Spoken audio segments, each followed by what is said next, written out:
Kelihatan nggak slide-nya? Agak nge-freeze gitu sih Bang, tapi udah kelihatan kok.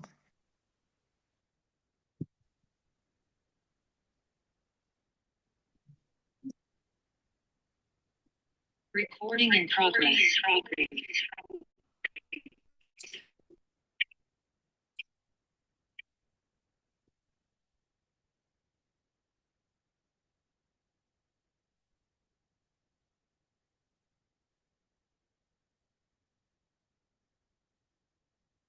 Kursornya kelihatan nggak?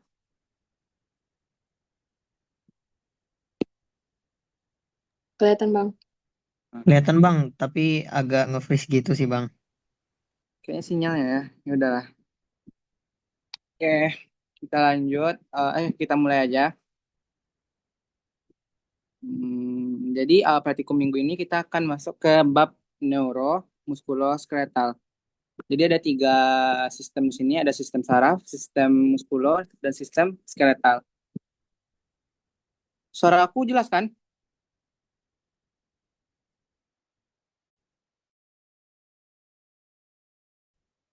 Jelas Bang.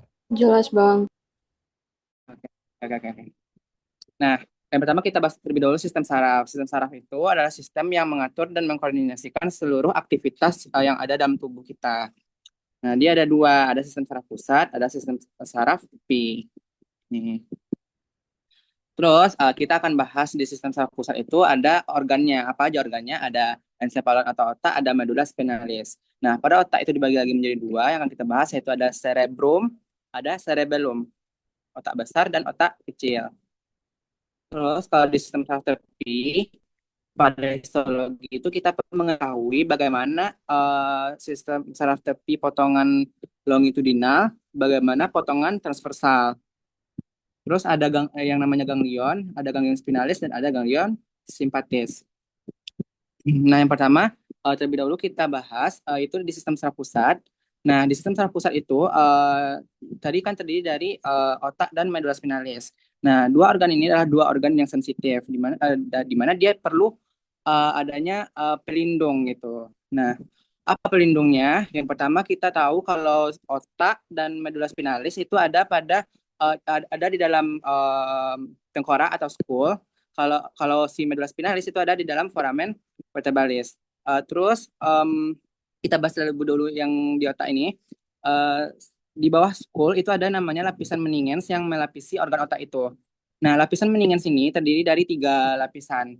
Ada lapisan dura mater, ada lapisan arachnoid, sama ada lapisan pia mater.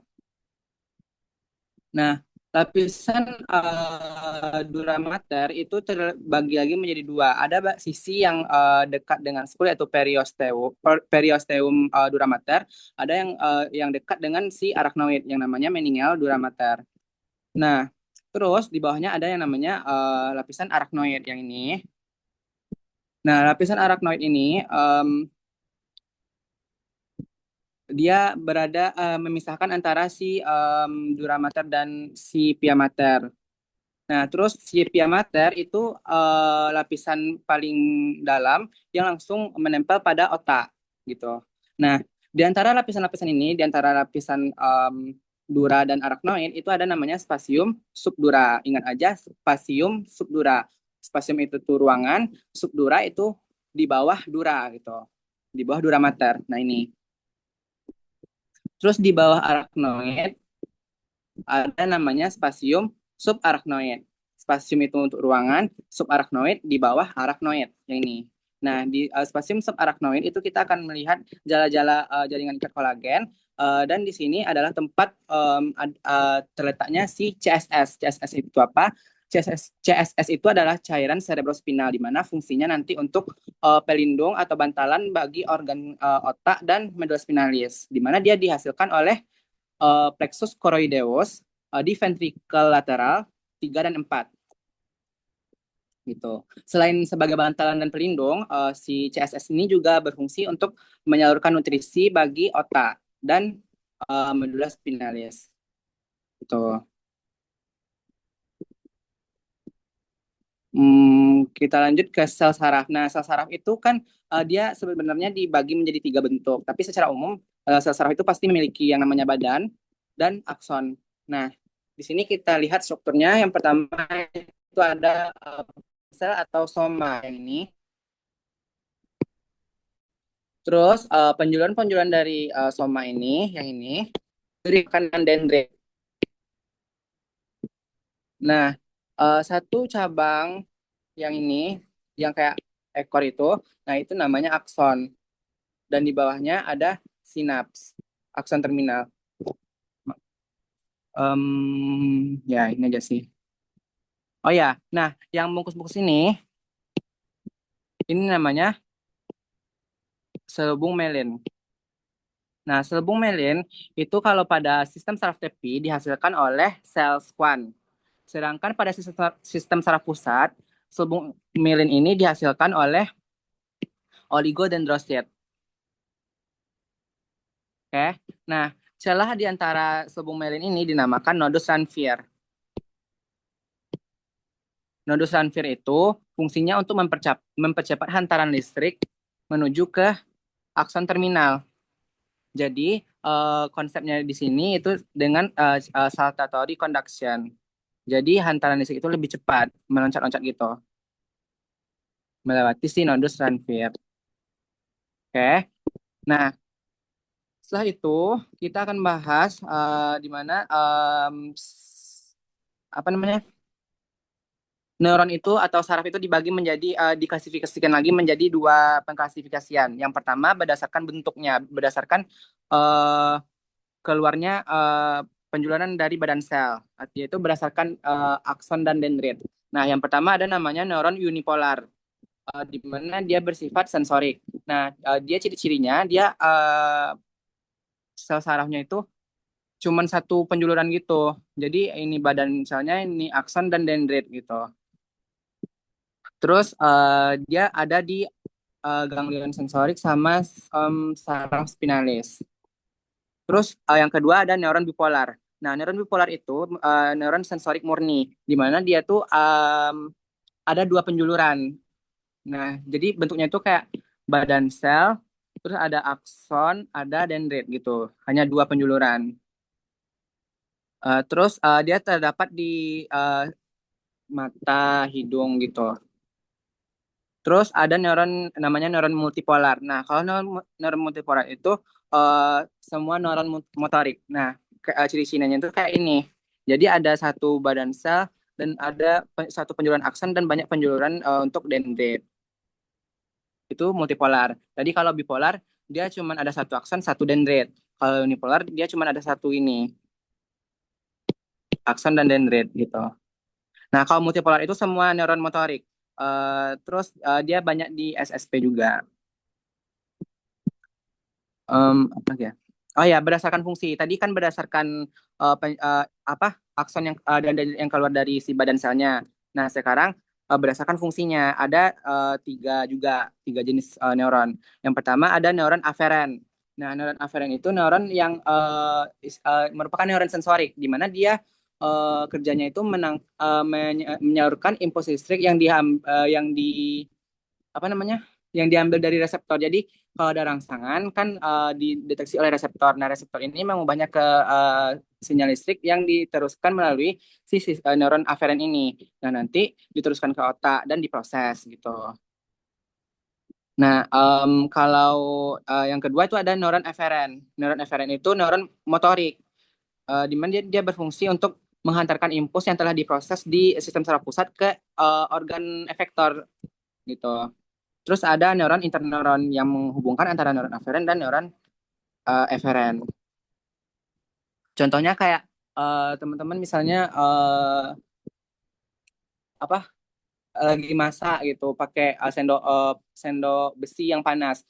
Nah, nanti pas teman-teman nyentuh sendok itu, maka reseptor yang ada di di kulit tangan itu akan menerjemahkan kalau ada panas gitu. Terus diterjemahkan ke sinyal listrik dan hantarkan oleh si neuron aferen ke sistem saraf pusat. Nah, di sistem saraf pusat itu di apa sih namanya? Diproses. Nah, setelah diproses hasilnya itu sinyal listriknya itu diteruskan menuju organ efektor, di mana itu tangan tadi, otot-otot di tangan, melalui neuron eferen, sehingga kita bisa menarik tangan kita gitu, karena panas gitu intinya. Kalau kurang jelas, langsung itu aja ya, tanya aja ya. Terus kita lanjut. Oh ya, nah ada namanya neuroglia. Nah, neuroglia ini adalah sel yang penyokong. Dia bukan berfungsi untuk mengantarkan impuls, tapi dia cuman menyokong gitu. Dia terdapat ada empat jenis sel neuroglia. Ada astrosit, ada oligodendrosit, ada mikroglia, ada sel ependim. Nah, astrosit itu ciri-cirinya, ingat aja, astrosit bentuknya itu bentuk bintang. Dia yang paling banyak tersebar di substansia grisea, dan dia yang paling besar, nukleusnya paling besar gitu. Terus dia pasti mengelilingi permukaan otak gitu, mengelilingi otak, sehingga fungsinya itu untuk membentuk sawar darah otak. Jadi ingat aja, astrosit itu yang paling banyak, bentuknya seperti bintang, terus nukleusnya paling besar, dan mengelilingi otak serta membentuk sawar darah otak. Oke, kita lanjut. Sel kedua yaitu oligodendrosit. Ciri-cirinya itu dia lebih kecil dari astrosit dengan banyak prosesus. Nah, dia ini fungsinya tadi membentuk selubung melin pada akson di SSP. Terus ada mikroglia, dia sel neuroglia yang paling kecil, terus nukleusnya gelap, dan dia tuh fungsinya untuk fagositosis pada sistem saraf istilahnya gitu. Terus ada yang keempat, sel ependim. Nah, sel ependim ini sel kubus lapis dengan silia. Nah, nanti dia akan melapisi si ventrikel sama kanal sentral dia, dan fungsinya untuk menyalurkan si CSS tadi. Oke. Terus pada praktikum itu kita melihat preparat cerebrum. Nah, yang pertama cerebrum atau otak besar. Nah, di cerebrum itu kita cuma perlu identifikasi pada bagian korteks. Dia ada dua bagian, ada korteks, ada medula. Yang perlu kita lihat di preparat atau di gambar itu bagian korteks. Nah, korteks ini terdiri dari 6 lapisan. Ya, 6. Nah, lapisan luar itu namanya lapisan molekul.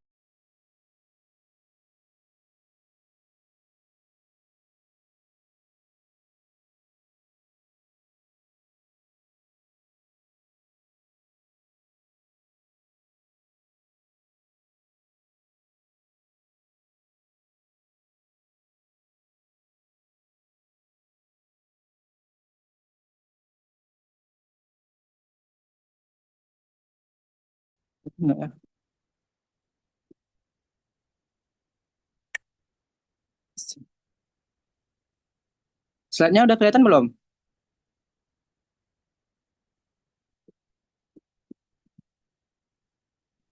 Sudah, Bang. Oke, nah yang pertama lapisan paling luar itu adalah lapisan molekuler. Nah, di lapisan molekuler itu ada sel neuroglia dan ada sel horizontal sajal. Nih, yang lurus-lurus. Nah, lapisan molekular itu adalah lapisan yang langsung berbatasan dengan si pia mater. Jadi pia maternya itu menempel pada lapisan molekular itu, yang ini pia mater. Oke. Terus di bawahnya ada lapisan granularis eksterna, di mana di sini dia terdapat sel neuroglia dan sel piramid kecil. Ingat aja, piramid itu yang kayak segitiga gitu. Itu neuroglia. Terus di bawahnya lagi, dalam lagi lapisan yang ketiga itu ada lapisan piramidal eksterna, di mana di situ terdapat sel piramid yang berukuran sedang. Jadi udah makin besar dari sebelumnya. Oke.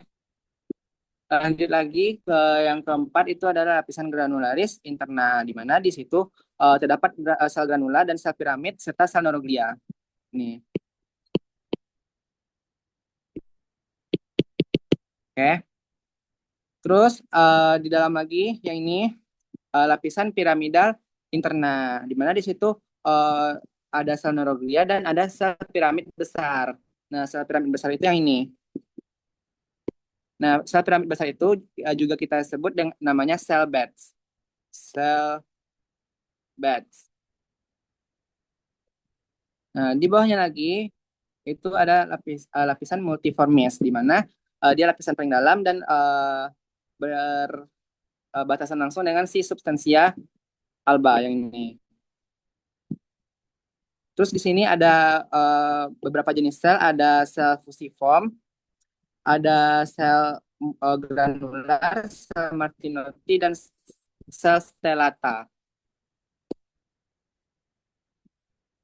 Udah, itu aja sih. Jadi tadi ada enam lapisan, lapisan molekularis, lapisan granularis eksterna, lapisan piramidalis eksterna, lapisan granularis interna, lapisan piramidalis interna, sama lapisan multiformis. Itu di cerebrum. Nah ini paling luar, diameter, terus molekular, terus di sini nggak bisa diidentifikasi. Cuman yang ini udah masuk ke lapisan piramidal interna karena udah sel piramidnya udah mulai besar. Nah, selanjutnya kita perlu juga identifikasi pada preparat cerebrum atau otak kecil. Nah, sama seperti cerebrum, kita di sini perlu identifikasi pada lapisan cortex. Nah, dia juga ada cortex dan medula ya pada cerebrum. Tadi di cerebrum juga ada medula sama cortex. Nah, medulanya yang ini, cortexnya yang ini. Ini cortex. Nah, kalau di cerebrum itu juga ada medula, ada cortex. Cortexnya yang ini cortex. Yang bagian yang pucat di dalam, yang ini, itu medula. Nah, di cortex dia juga mempunyai lapisan kayak di cerebrum, tapi cuma 3 lapisan. Nah, lapisannya itu ada yang pertama stratum atau lapisan molekular. Terus ada lapisan Purkinje sama lapisan granulosum. Nah, di lapisan molekular itu paling luar dia mengandung yang namanya sel basket nih, yang kecil-kecil ini. Terus juga ada neuron-neuron sel neuron dari sel Purkinje. Nah, ini.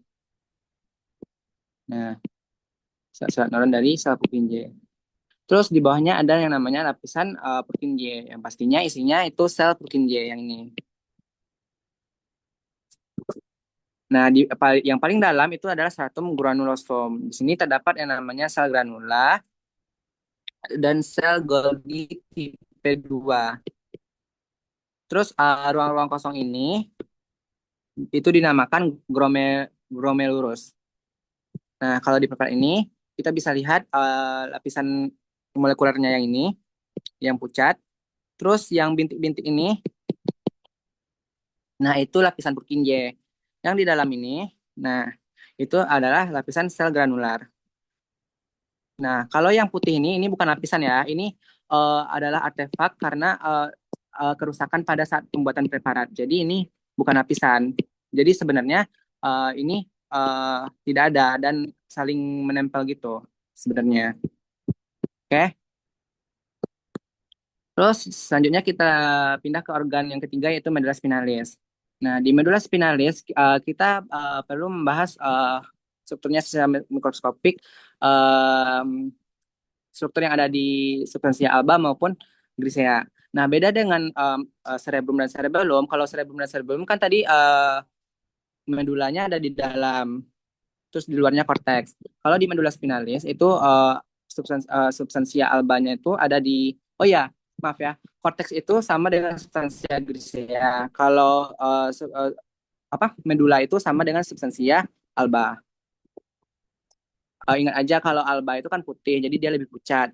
Grisea itu dia lebih grisea, lebih abu-abu, lebih pekat gitu. Nah, kalau di medula spinalis, substansia albanya itu atau substansia yang lebih pucat itu dia ada di luar. Nah, ini. Kalau substansia griseanya itu yang kayak kupu-kupu yang lebih pekat. Nah, kita lihat di sini. Nah, yang pertama kita lihat dulu struktur yang ada di substansia alba. Nah, di substansia alba itu ada yang namanya kolumna. Nah, kolumna itu yang mana? Kolumna itu yang ini. Ini, ini, ini, dan ini. Nah, yang ini namanya kolumna posterior. Yang ini kolumna anterior. Sedangkan yang dua di samping itu adalah kolumna lateral. Terus ada yang namanya sulcus, ada yang namanya visura. Sulcus mediana posterior itu yang ini. Kalau visura mediana anterior yang ini.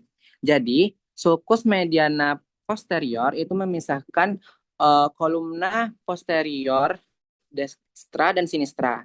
Sedangkan visura mediana anterior itu memisahkan antara kolumna kolumna anterior dextra dan sinistra gitu. Pokoknya si sulcus dan visura itu memisahkan kolumna dextra dan sinistra. Cara membedakannya, kalau sulcus itu biasanya strukturnya itu lebih dangkal gitu. Nah ini. Sedangkan visura itu biasanya lebih tajam. Nah, kelihatan kan? Nah, ini lebih tajam. Nah, kalau ada visura itu pasti anterior, sedangkan sulcus itu posterior. Oke, kita lanjut ke struktur di substansia grisea atau yang lebih substansia yang lebih pekat ini, yang kayak kupu-kupu. Nah, di sini kita bisa temukan yang namanya kornu atau tanduk bahasa Indonesianya. Kornunya apa aja? Ada kornu anterior, ini kornu posterior, dan kornu lateral. Gimana cara menentukan posterior dan membedakan posterior dan anterior? Caranya itu teman-teman lihat aja kalau kornunya itu mencapai pada bagian tepi berhubungan dengan bagian tepi si medula spinalis itu kornu posterior. Sedangkan kornunya itu cuma nggak nyampe ke tepi itu, nah itu namanya kornu anterior. Sedangkan lateral itu pasti di samping-samping. Terus yang menghubungkan antara substansi grisea kanan dan kiri itu yaitu komisura. Nah, di sini ada yang lubang yang ini itu namanya kanalis centralis, tempat lewatnya si CSS. Dia dilapisi oleh epitel pipis lapis. Nah, itu aja sih di susun saraf pusat. Sejauh ini ada yang mau ditanyain nggak? Izin bang, boleh ulang bagian kornu-kornunya itu nggak bang? Oh, boleh. Kita lihat sini aja ya. Nah, kornu itu adalah struktur yang ada di substansia grisea. Substansia grisea itu yang mana? Yang ini. Nah, oke. Nah, ada 3 kornu. Ada kornu anterior, yang ini. Ada kornu posterior, ada kornu lateral. Di sini agak bias. Nah, jadi cara membedakan kornu anterior dan posterior, itu teman-teman lihat aja. Kalau kornunya itu mencapai tepi dari medula spinalis, nah itu pasti kornu posterior. Sedangkan yang cuman nggak sampai tepi, cuman di sini, nah itu pasti kornu anterior. Sedangkan yang eh, di samping-samping ini itu namanya kornu lateral. Ini. Apakah sudah jelas? Yang posteriornya yang mana bang? Posterior yang ini. Nih, yang kornu yang mencapai tepi dari si medula spinalis. Kelihatan nggak? Kalau Oke, anterior dia kelihatan bang. nggak mencapai tepi. Nah, cuma sampai sini. Oke? Oke, makasih bang. Oke, kita lanjut ya. Nah, selanjutnya ada sistem saraf tepi. Sistem saraf tepi itu terdiri dari sistem saraf kranial, saraf dari medula spinalis. Terus kalau di histologi kita perlu melihat potongannya, bagaimana potongan transversal, bagaimana potongan longitudinal. Nah, ini sistem saraf tepi. Bentar. Nah, kalau potongan dia tuh kayak lurus-lurus gini, nah itu pasti potongan longitudinal. Nah, yang perlu kita identifikasi pada sistem saraf tepi potongan longitudinal itu adalah adanya nodus Ranvier. Nodus Ranvier itu tadi apa? Yaitu celah antara si selubung myelin. Nah, yang mana nodus Ranvier? Yang hitam-hitam ini. Tadi fungsi nodus Ranvier kita ulang lagi, fungsi dari nodus transfer itu adalah untuk mempercepat hantaran atau impuls listrik dengan metode saltatory conduction gitu. Nah, ini. Oke. Terus pada lapisan sistem saraf tepi potongan transversal, nah di sini kita perlu identifikasi ada yang namanya lapisan jaringan ikat di sistem saraf tepi. Nah, ada 3 lapisan jaringan ikat. Nah, satu sel saraf itu dilapisi oleh yang namanya epineurium, jaringan ikat epineurium. Maaf, endoneurium. Satu satu sel saraf atau satu akson itu dilapisi oleh endoneurium. Ini. Nah, terus saraf itu akan bergabung menjadi satu fasciculus. Nah, satu fasciculus saraf itu dilapisi oleh perineurium. Ini. Nah, kalau di sini perineuriumnya ini. Eh, tuh. Terus jaringan ikat paling luar yang membungkus beberapa fasciculus. Nah, itu namanya epineurium. Oke, jadi ada 3. Satu sel saraf itu dilapisi oleh endoneurium. Gabungan-gabungan sel saraf itu membentuk yang namanya fasciculus. Nah, ini ada 2 fasciculus kan? Nah, 2 fasciculus ini masing-masingnya dilapisi oleh yang namanya perineurium. Nah, gabungan dari fasciculus ini dilapisi oleh epineurium. Oke?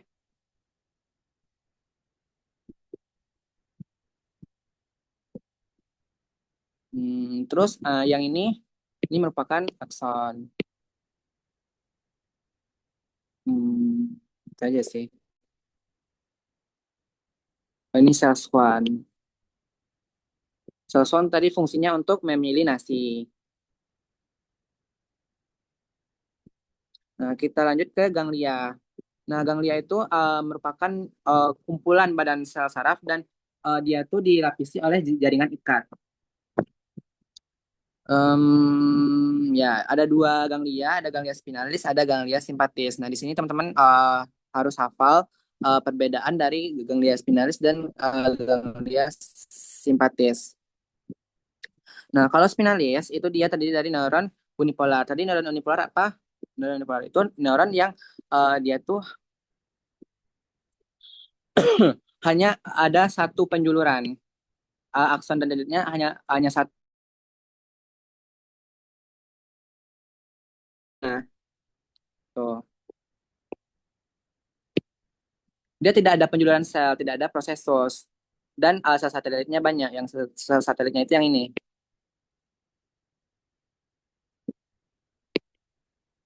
Oke. Terus ada yang namanya ganglia simpatis atau ganglia otonom. Nah, di sini neuronnya neuron multipolar. Di mana tadi neuron multipolar itu neuron yang dia tuh memiliki banyak dendrit dan satu akson. Nah, di sini kita akan melihat tampak ganglionnya itu lebih acak. Nggak kayak ini kan lebih rapi kan. Kalau di simpatis itu dia lebih acak. Nah, dia sel satelitnya juga dikit. Kalau tadi kan di spinalis kita lihat sel satelitnya itu banyak kan. Nah, di sini nggak jelas sih, tapi dia lebih sedikit. Terus dia terdapat penjuluran sel, sehingga dia bentuknya itu lebih acak gitu, nggak serapi yang di spinalis. Ingat ya ciri-cirinya dan perbedaan. Oke, kita lanjut. Di sistem saraf tepi ada yang mau ditanyakan?